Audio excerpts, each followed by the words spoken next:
أعوذ بالله من الشيطان الرجيم నేను శపించబడిన బహిష్కరించబడిన శైతాన్ నుండి రక్షణ పొందటానికి అల్లాహ్ శరణు వేడుకుంటున్నాను. فدعا ربه أن هؤلاء قوم مجرمون చివరకు అతను తన ప్రభువును ఇలా ప్రార్థించాడు, నిశ్చయంగా ఈ జనులు చాలా అపరాధులు.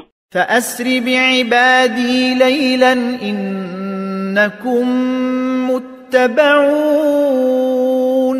అల్లాహ్ ఇలా సెలవిచ్చాడు, నీవు నా దాసులను తీసుకుని రాత్రి వేళ బయలుదేరు, నిశ్చయంగా మీరు వెంబడించబడతారు.